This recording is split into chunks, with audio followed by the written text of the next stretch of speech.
Alex and Gretchen Carrazzo gave a great deal of thought to whether or not they would attend the funeral of a close friend. At the last minute, they decided they would go. Hurriedly, they dressed, rushed out of the house, arrived late. The services had begun. They took seats at the back of the chapel.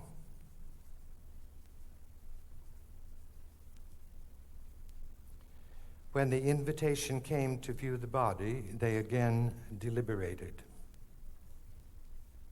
finally deciding to do so. Coming to the casket, they discovered they were at the wrong funeral.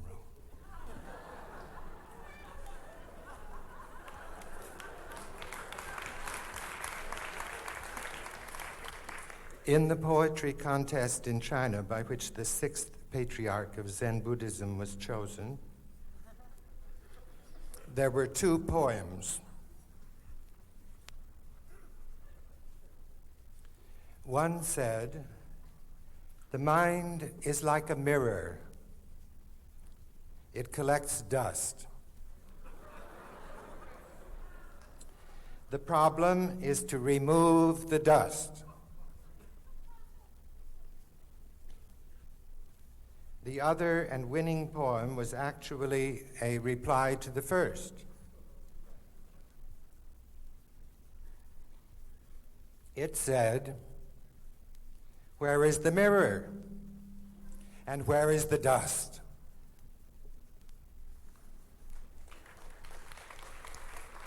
Some centuries later, in a Japanese monastery, there was a monk who was always taking baths.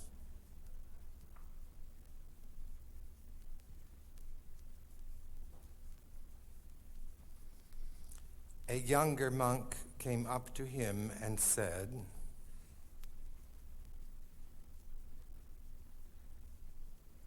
"Why, if there is no dust, are you always taking baths?"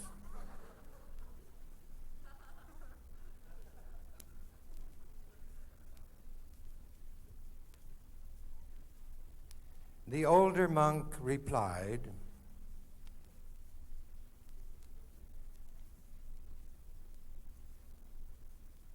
"Just a dip, no why."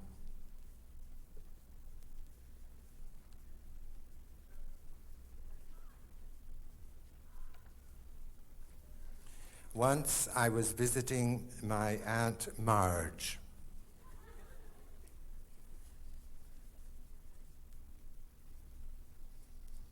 She was doing her laundry.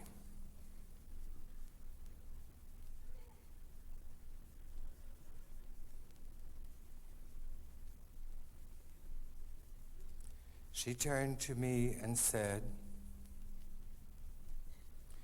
"You know, I love this machine much more than I do your Uncle Walter."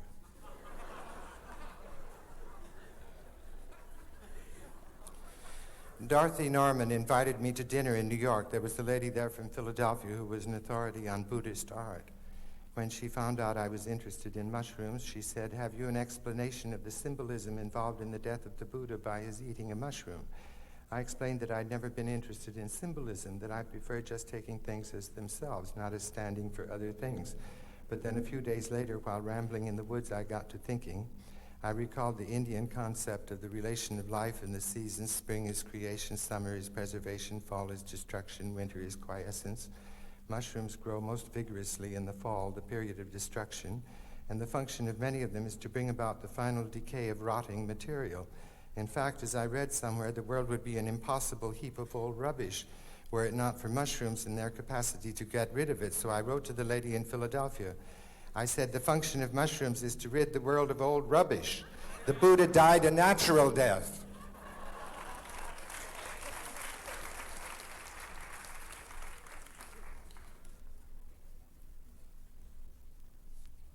One of Suzuki's books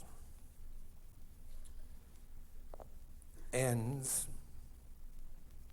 with the poetic text of a Japanese monk describing his attainment of enlightenment.